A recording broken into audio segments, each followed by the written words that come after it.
Hello student, तो जितने भी छात्र छात्राएं एनुअल एग्जाम यानी वार्षिक परीक्षा देने वाले हैं 2024 में, तो आपके लिए यहाँ पर 100% वायरल प्रश्न पत्र लेकर आ चुके हैं प्यारे बच्चों। तो आप लोग इस वीडियो को पूरा जरूर देख कर जाइएगा, इस क्लास को पूरा जरूर देख कर जाइएगा, ठीक है। जिसका सामाजिक विज्ञान का आपका सब्जेक्ट कोड होता है वो 111 होता है प्यारे बच्चों। यहाँ पर देख सकते हैं आपको एनुअल परीक्षा देना काफ़ी ज़रूरी होता है। एनुअल एग्जाम देने के बाद ही आप अगला क्लास में जा पाएंगे, तो इसलिए आप लोग क्लास 9th वाले विद्यार्थी तो एनुअल एग्जाम को सभी को देना है, उसके बाद आप लोग क्लास 10th में जाएंगे, ठीक है। तो सभी विद्यार्थी यहाँ पर एग्जाम देने वाले उनके लिए यहाँ पर 100% वायरल प्रश्न पत्र लेकर आए, जो कि 80 ऑब्जेक्टिव पूछा जाएगा सोशल साइंस में, और जिसमें से आपको 40 को जवाब देना काफ़ी जरूरी है। और इस वीडियो में ये भी बताएंगे कहाँ से आप लोग क्वेश्चन पेपर को डाउनलोड कर सकते हैं, ओरिजिनल प्रश्न पत्र का सब्जेक्टिव और ऑब्जेक्टिव कहाँ से पा सकते हैं। तो चलिए इसका हम लोग एक एक ऑब्जेक्टिव पहले देखेंगे प्यारे बच्चों। तो पहला क्वेश्चन आप लोग देखिए क्या कहा जा रहा है। पहला क्वेश्चन आपसे पूछा जा रहा है, अमेरिका में प्रथम राष्ट्रपति जो थे वो कौन थे। अमेरिका के प्रथम राष्ट्रपति जो थे ना, बिल्कुल याद रखिएगा, जॉर्ज क्या थे, वाशिंगटन थे। ऑप्शन नंबर क्या होगा, वाशिंगटन। ऑप्शन नंबर ए बिल्कुल राइट आंसर हो जाएगा, ठीक है। अगला क्वेश्चन आप लोग देखिएगा। अगला क्वेश्चन कर रहा है, किस संधि द्वारा अमेरिका यानी कि अमेरिकी स्वतंत्र संग्राम समाप्त हुआ, ठीक है। क्या कहा जा रहा है, समाप्त हुआ ना, तो यहाँ पर राइट आंसर क्या होगा इसका, पेरिस संधि समाप्त हुआ, ठीक है। पेरिस संधि समाप्त हुआ, ऑप्शन नंबर बी बिल्कुल राइट आंसर होगा। अगला क्वेश्चन को आप लोग देखिएगा। अगला क्वेश्चन क्या कह रहा है, फ्रांस की क्रांति किस ईस्वी में हुई। तो फ्रांस की क्रांति जो हुआ ना वो आपका 1789 ईस्वी में हुआ था। ऑप्शन नंबर क्या होगा, बी बिल्कुल राइट आंसर होगा, ठीक है। अगला क्वेश्चन आप लोग देखिएगा, रूसो द्वारा कौन सी पुस्तक लिखी गई। देखिए रूसो के द्वारा जो ना कौन सी पुस्तक लिखी गई थी, तो याद रखिएगा सामाजिक संविदा लिखी गई थी। ऑप्शन नंबर यहाँ पर क्या होगा, सी बिल्कुल राइट आंसर होगा, ठीक है। अगला क्वेश्चन आपको क्या कहा जा रहा है, प्रतिनिधित्व नहीं तो कर नहीं नारा जो है ना किसने दिया। ये जो नारा है ना, प्रतिनिधित्व नहीं तो कर नहीं, इसका नारा जो है ना किसने दिया था, तो याद रखिएगा जेम्स यानी कि ऑप्टन ने दिया था, लेकिन जेम्स ऑप्टन नहीं है, तो यहाँ पर क्या हो जाएगा, इनमें से कोई नहीं। ऑप्शन नंबर क्या होगा, डी बिल्कुल राइट आंसर होगा, ठीक है। अगला क्वेश्चन आप लोग देखिएगा, यानी कि सप्तवर्षीय युद्ध, ठीक है। सप्तवर्षीय यानी कि 7 वर्ष का जो युद्ध हुआ था यहाँ पर 1756 से लेके 1763 ईस्वी तक इन दो देशों के बीच जो लड़ गया था वो कौन कौन देश था, वो इंग्लैंड था और फ्रांस था, ठीक है। याद रखिएगा, यानी कि इसका सही आंसर क्या हो जाएगा, ऑप्शन नंबर सी बिल्कुल राइट आंसर हो जाएगा। अगला क्वेश्चन करा, शक्ति यानी कि पृथक्करण सिद्धांत किसने दिया। ये जो सिद्धांत है ना यानी कि मॉन्टेस्क्यू ने दिए थे। ऑप्शन नंबर यहाँ पर क्या होगा जी, डी बिल्कुल राइट आंसर होगा। एक एक क्वेश्चन को देख लीजिए, परीक्षा से पहले सारा प्रश्न को एक बार जरूर याद कर लीजिए, क्योंकि परीक्षा में आपका इसी टाइप का और इसी लेवल का क्वेश्चन पूछे जाएंगे, ठीक है। अगला क्वेश्चन है, किस प्रसिद्ध शासक ने कहा कि मैं ही राज हूँ। कौन सा प्रसिद्ध शासक जो थे वो कहा कि मैं ही राज हूँ, कौन कहा था, तो याद रखिएगा यहाँ पर राइट आंसर होगा लुईस 14वां कहे थे। ऑप्शन नंबर यहाँ पर ए बिल्कुल राइट आंसर होगा, ठीक है। अगला क्वेश्चन है, बिस्मार्क संबंध किस देश से है। तो बिस्मार्क जो है ना वो आपका जर्मनी से है, तो ऑप्शन नंबर यहाँ पर क्या होगा, सी बिल्कुल राइट आंसर होगा, ठीक है। अगला क्वेश्चन आपका कहा जा रहा है,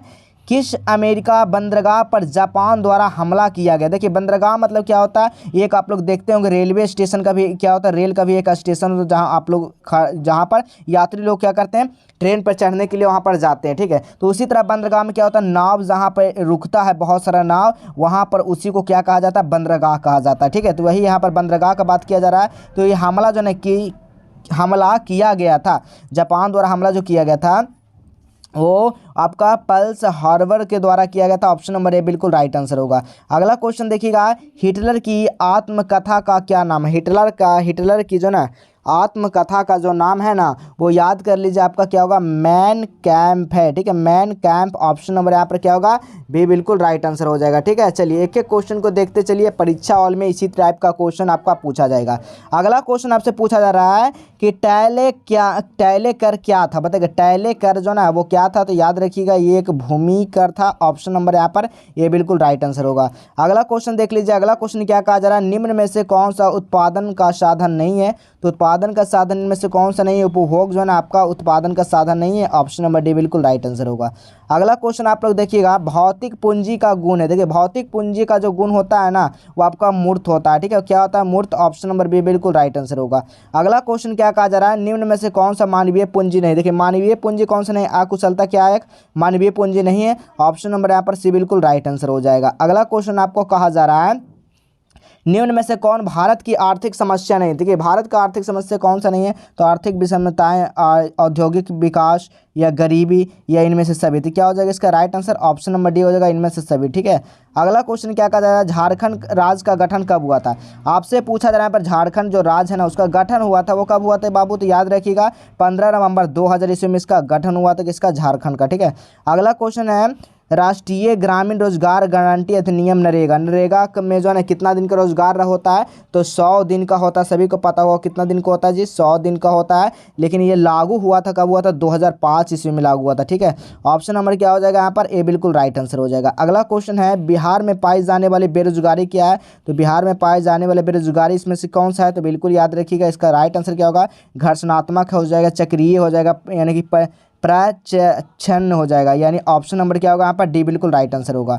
अगला क्वेश्चन देखिएगा 2011 में जनगणना के अनुसार बिहार की साक्षरता दर क्या है? देखिए 2011 में जनगणना जब हुआ था तो बिहार का जो साक्षरता था वो आपका यानी कि आपका 63.82% था। ठीक है, ऑप्शन नंबर क्या होगा? डी बिल्कुल राइट आंसर होगा। अगला क्वेश्चन कर रहा है किसी राज्य में राज्यपाल की नियुक्ति कौन करता है? तो उसमें राज्यपाल की जो नियुक्ति करता है वो राष्ट्रपति करता है, यानी ऑप्शन नंबर क्या होगा यहाँ पर? बी बिल्कुल राइट आंसर हो जाएगा। अगला क्वेश्चन देखिएगा भारत में किस प्रकार का दलीय प्रणाली पाई जाती है? तो भारत में जो है ना आपका कौन सा दलीय प्रणाली पाई जाती है? बहुदलीय प्रणाली पाई जाती है, ऑप्शन नंबर सी बिल्कुल राइट आंसर होगा। ठीक है, तो चलिए आगे वाला क्वेश्चन बताने से पहले आपको समझना होगा कि कहाँ से आप लोग सब्जेक्टिव और प्लस में ऑब्जेक्टिव डाउनलोड कर सकते हैं सब कुछ। तो सबसे पहले आपको क्या काम करना है, अपने फ़ोन में गूगल को ओपन करना। ठीक है, जैसे ही गूगल को ओपन करते हैं यहाँ पर सर्च क्या करना है? जस्टेबल एजुकेशन लिख देना है। क्या लिख देना आपको? जस्टेबल एजुकेशन। जैसे ही आप लोग सर्च करते हैं आपको नीचे आ जाना। नीचे आने के बाद देखिएगा इस तरह का आपका एक इंटरफेस दिखेगा। तो इसी वाले लिंक पे आपको क्या करना है सर? क्लिक करना है। इसी वाले लिंक पे आपको क्या करना है? क्लिक कर देना है। जैसे ही आप लोग यहाँ पर क्लिक करते हो आपको नीचे आ जाना है। नीचे आने के बाद देखिए यहाँ पर क्लास 9 का एक सेक्शन देखिए, कहाँ पर देख सकते हैं यहाँ पर क्लास 9 का सेक्शन है। इसी क्लास 9 पे आपको क्लिक करना है। जैसे ही आप लोग यहाँ पर क्लिक करते हो आपको नीचे आ जाना बाबू। जैसे ही आप लोग नीचे आते हो तो यहाँ पर देखिए क्लास 9 फाइनल एनुअल एग्जाम 2024। तो इसी में सारा पेपर का आपको मिलेगा, ऑल सब्जेक्ट का। जैसे ही आप लोग इस पर क्लिक करते हैं आपको नीचे आ जाना। नीचे आने के बाद देखिएगा बिहार बोर्ड 9th फाइनल परीक्षा सभी सब्जेक्ट का पेपर यहाँ से डाउनलोड कर सकते हैं। आपको नीचे आ जाना। जैसे ही आप लोग नीचे आते हैं तो सब कुछ यहाँ बताया गया है कि इस तरह से कैसे करना। अगर आप लोग इस चीज़ में इंटरेस्टेड हैं तो यहाँ से भी आप लोग क्लिक कर देख सकते हैं। ठीक है, आपको नीचे आ जाना। नीचे आने के बाद देखिए आपके पास सोशल साइंस है। तो प्यारे बच्चों सोशल साइंस जब आए तो सोशल साइंस पे हम लोग क्लिक करेंगे। जैसे ही सोशल साइंस पे क्लिक करते हैं आपको नीचे आ जाना। नीचे आने के बाद देखिए बिहार बोर्ड 9th फाइनल परीक्षा सब कुछ यहाँ पर बताया गया। तो जैसे ही आप लोग नीचे आते हैं और नीचे जाते हैं तो यहाँ पर देखिए लिखा गया class 9th annual exam social science answer की 2024। जैसे ही यहाँ पर आंसर किया हमारे पास क्वेश्चन पेपर प्रोवाइड होता है, हमें 100% आंसर की मिल जाएगा। लेकिन आपका परीक्षा से पहले यहाँ पर सारा आंसर की अपडेट कर दिया जाएगा। ठीक है, कभी भी अपडेट हो सकता है। और सब्जेक्टिव क्वेश्चन आपको यहीं पर मिलेगा प्यारे बच्चों, आकर देख सकते हैं। कभी भी यहाँ पर सब्जेक्टिव क्वेश्चन भी अपलोड कर दिया जाएगा। लेकिन आप लोग चाहते हैं कि यहाँ पर डाउनलोड करना है तो डाउनलोड का भी बटन दिया गया। टेलीग्राम को ज्वाइन कर लीजिएगा और व्हाट्सएप चैनल को भी जरूर ज्वाइन कर लीजिएगा। ठीक है, चलिए हम लोग अगला क्वेश्चन देख लेते हैं। अगला क्वेश्चन क्या कहा जा रहा है? अगला क्वेश्चन आपसे पूछा जा रहा है समवर्ती विषयों से संबंधित कार्य यानी कि कार्यकारी शक्ति किसके पास रहती है? तो ये जो है ना वो आपका किसके पास रहती है? तो केंद्र के पास रहती है, यानी ऑप्शन नंबर क्या होगा? बी बिल्कुल राइट आंसर होगा। ठीक है, अगला क्वेश्चन देखिएगा तिब्बती नदी यानी संगपो। ठीक है, तिब्बती नदी संगपो किस राज्य से होकर भारत में प्रवेश करती है जी? तो किस में करती है? तो बिल्कुल याद रखिएगा इसका राइट आंसर क्या हो जाएगा? अरुणाचल प्रदेश, यानी ऑप्शन नंबर क्या होगा? ए बिल्कुल राइट आंसर हो जाएगा। ठीक है, अगला क्वेश्चन है निम्न में से कौन भारत की सबसे लंबी नदी है? कौन सा भारत का सबसे लंबी नदी है? तो याद रखिएगा गंगा जो है ना सबसे भारत की लंबी नदी है, ऑप्शन नंबर ए बिल्कुल राइट आंसर होगा। अगला क्वेश्चन है किस नदी को वृद्ध गंगा से जाना जाता है? तो गोदावरी नदी को वृद्ध गंगा नदी से जाना जाता है। याद रखिएगा ऑप्शन नंबर यहाँ पर क्या होगा? डी बिल्कुल राइट आंसर होगा। ठीक है, अगला क्वेश्चन है भूटान की राजधानी कहाँ है प्यारे बच्चों? तो भूटान का पूछा जाएगा तो थिम्फू हो जाएगा, यानी ऑप्शन नंबर यहाँ पर क्या होगा? सी बिल्कुल राइट आंसर हो जाएगा। एक एक क्वेश्चन देख लीजिए। हमारा वीडियो बनाने का मकसद यही है पहले कि आप लोग को जो ना तैयारी बेहतर हो जाए। ये सब क्वेश्चन को आप लोग एक नज़र देख ले ताकि आपका परीक्षा में जो ना कोई भी दिक्कत ना हो। अब यहाँ पर देखिएगा भारत में किस प्रकार की जो ना किस राज्य की तट रेखा सबसे लंबी है? यहाँ पर पूछा गया कि भारत में जो ना किस राज्य की तट रेखा सबसे लंबी है? तो याद रखिएगा इसका राइट जो आंसर हो जाएगा 28 का वो गुजरात हो जाएगा। ऑप्शन नंबर यहाँ पर डी बिल्कुल राइट आंसर हो जाएगा। अगला क्वेश्चन है निम्न में से किसका संबंध नदी द्वारा जमाव से नहीं है? तो याद रखिएगा जलोढ़ मिट्टी क्या है? इनमें से नहीं है। ऑप्शन नंबर क्या होगा यहाँ पर? ये बिल्कुल राइट आंसर हो जाएगा। ठीक है, अगला क्वेश्चन है निम्नलिखित में से यानी कि अक्षांशों कौन भारत से होकर गुजरता है?